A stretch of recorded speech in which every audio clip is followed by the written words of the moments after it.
O programa a seguir tem classificação indicativa livre. A iridologia revela como está o funcionamento dos órgãos e sistemas do organismo, além do estado emocional da pessoa. Na semana passada, mostramos como ela ajuda na prevenção de doenças e na manutenção da saúde. E nesta, você vai ver como um exame de íris é realizado.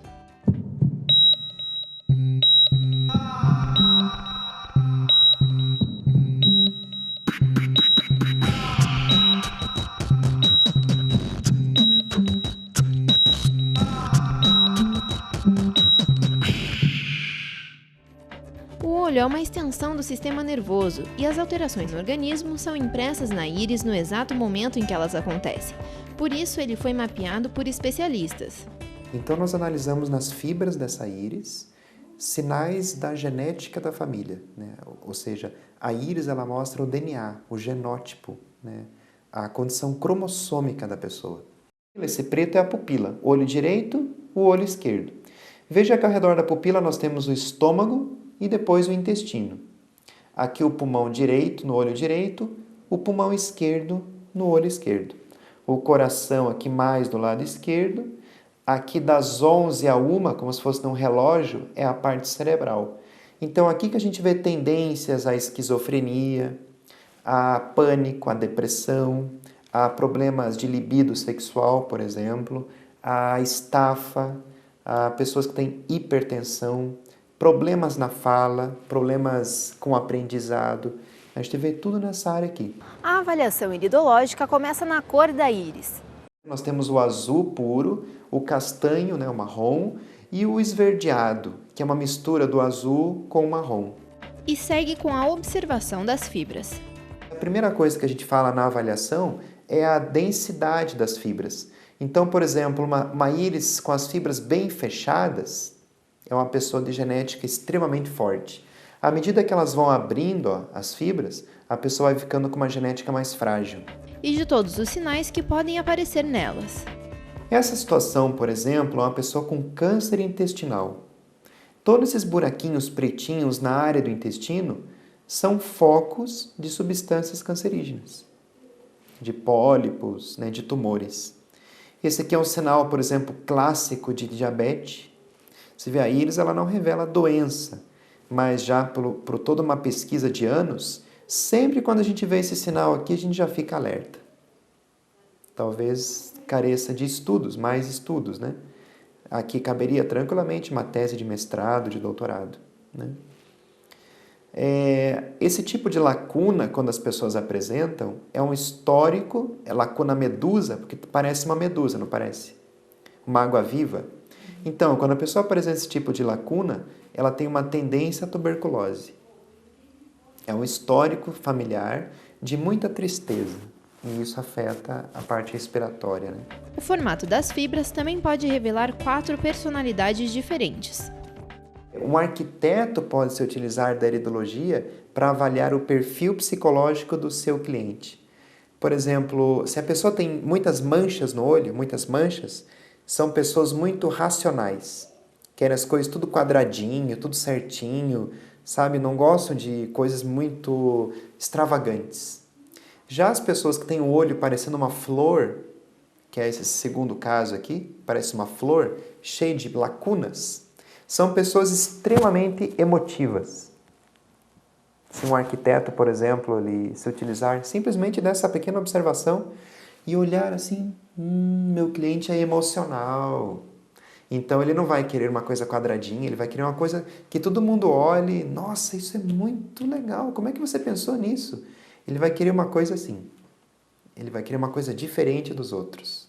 Já as pessoas que têm esse tipo de fibra, que são os sinestésicos, cujas fibras parecem um cabelo crespo, escovado, assim, cheio de ondas, assim, as fibras, tanto no olho azul quanto no olho marrom, isso pode aparecer. São pessoas muito sensíveis, são pessoas que querem ajudar os outros, sempre estão prontas a ajudar, né? E esse tipo de pessoa aqui que é o quarto tipo, que são pessoas que têm manchas e pessoas que têm pétalas. São as pessoas extremistas, tudo ou nada, 8 ou 80. São pessoas que são os líderes na sociedade, São os que estão sempre na vanguarda, os motivadores, os revolucionários, né? Então, esses 4 tipos de pessoas nós conseguimos perceber pela análise da íris.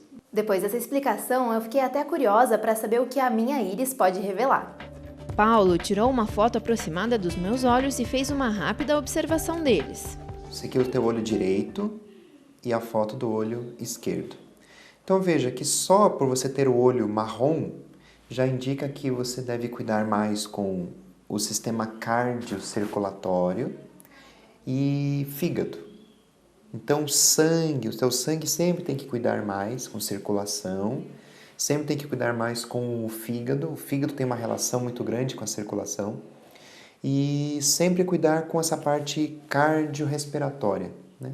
A sua genética ela é muito boa. Você veja que as fibras do teu olho são bem juntas, bem unidas. Então isso denota uma genética forte. Veja, tanto no direito quanto no esquerdo. Bom, no seu olho se ressalta isso aqui, ó. Essas estrias brancas aqui cortando o olho, são os sinais de ansiedade. Ansiedade, né? Estresse, preocupação, pessoas que estão num ritmo frenético, acordam de manhã, já pulam da cama e já começam a fazer 1000 coisas. Esses anéis de ansiedade, eles também são chamados anéis de realização. Quer dizer que você está procurando se realizar na vida, na parte profissional, na parte pessoal. Então está sempre correndo em busca de realização. E no corpo, o que pode afetar é a tua circulação, porque está bem na área da circulação. Aqui tem um ponto fraco na área de bronquíolos, né, na área respiratória, e aqui no olho esquerdo também, na área do brônquio esquerdo. Então a tua parte respiratória é realmente um ponto fraco. E essa lacuna está bem na área de amígdala, laringe, faringe, bem na área da garganta aqui. São pontos fracos. Se você se estressar demais, se abaixar a imunidade, esses estão os teus pontos fracos. Além de iridologista, Paulo também é naturopata e por isso receita tratamentos naturais, que podem ser feitos de diversas formas dependendo do problema da pessoa, com alimentos. A trofoterapia é a parte da alimentação. Então, saber quais alimentos que geram doenças, como, por exemplo, alimentos com hormônios, né, que alteram toda a parte hormonal da pessoa. Então, a gente recomenda os alimentos que deve se comer mais e aqueles que se deve evitar. Com argila e terra, um hábito que tem origens indígenas. Geoterapia é tratamentos com argila.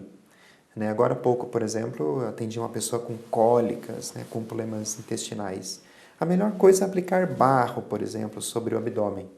Fazer, por exemplo, chá de cipó mil homens. O cipó mil homens é um cipó que tem muitas funções bactericidas. Então, você pode fazer o chá, colocar em cima da argila, fazer uma pasta e a pessoa aplica no abdômen e fica por 2 horas por dia, durante uns 20 dias. Essa argila ela vai puxar, ela vai absorver toxinas. Às vezes tem algum material tóxico parado no intestino gerando um tumor, começando a formar um tumor.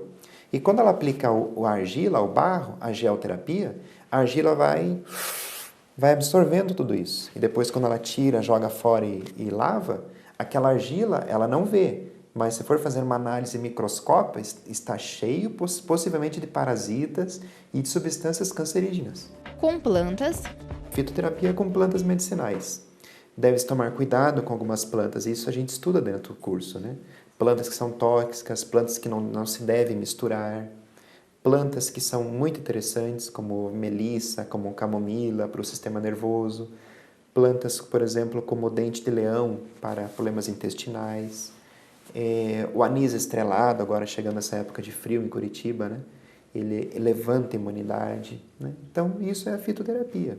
Com chás ou com pomadas, florais também entra dentro dessa parte, né? E com suplementos. Uma alga que eu gosto de passar muito, chamada clorela. Não sei se você já ouviu falar. Clorela é uma alga que ela tem bastante iodo, como qualquer alga, só que é uma alga especial porque é a segunda maior fonte de proteína do mundo. Então, para quem é vegetariano, agora está aí voltando nessa preocupação com deixar de comer carne, enfim, e as pessoas estão tendo muita carência de aminoácidos porque deixam a carne, mas não comem os alimentos que se deve comer para substituir. e daí ficam só ensaladas ou só frutas, mas precisa de nozes, castanhas, algas, como a clorela. Então as pessoas estão tendo, por exemplo, anemia porque parou de comer carne e largou totalmente, nem foi procurar um profissional. A clorela ela faz isso, ela supre todos os aminoácidos da carne. E ela tem bastante iodo para a tireoide, ela tira metais pesados do corpo, é um suplemento, não é um remédio. É uma alga super, é um super alimento. Os astronautas levam para o espaço essa alga. Então, ela tem a propriedade de nutrir a pessoa, nutrir dentro da célula da pessoa, e ao mesmo tempo ela tira toxinas de dentro da célula. Ela tira metais pesados, agrotóxicos, venenos que possa ter. Rita de Cássia, paciente do Paulo, sofria com a ansiedade, o gosto pela bebida alcoólica e a alergia nas mãos. Mas fazia muitos anos que eu tinha esse problema de ansiedade. Aí eu cheguei para ele que eu não aguentava mais, eu já tinha ido até em cardiologista e queria me passar os antidepressivos, tarja preta. E eu estava vendo que a minha ansiedade não era para esse ponto de tomar antidepressivo. Daí conversei bastante com ele, aí ele me passou também remédios manipulados, chá, homeopatia. Daí eu já comecei a sentir bastante diferença. As coisas assim não era para já, era para agora. Se não fosse aquilo na hora assim, eu era uma explosão, sabe? Eu explodia. Ela fez o tratamento natural com chás e medicação manipulada. Melhorou em poucos meses, mas continua fazendo a manutenção da sua saúde há 1 ano. Hoje eu me sinto maravilhada. Hoje até meu pessoal em casa, minha família, a família do meu... Já a primeira coisa foi o emagrecimento, né? Os 11 quilos foi um baque. Nossa, como você emagreceu? Querem a receita, vai lá no Dr. Paulo, né? Que não deixa de ser também uma desintoxicação, né? O próprio medicamento de manipulação. Juntando tudo isso, é uma desintoxicação que você faz, né? E cuidando um pouco da alimentação também. Não é à toa que os olhos são chamados de janelas da alma. A íris pode revelar o equilíbrio do organismo. E um tratamento natural, às vezes, pode ser uma boa alternativa para fugir do convencional. O Olho Clínico de hoje fica por aqui. Você pode rever esse e outros programas no nosso canal do YouTube e na nossa página da internet. Até a próxima!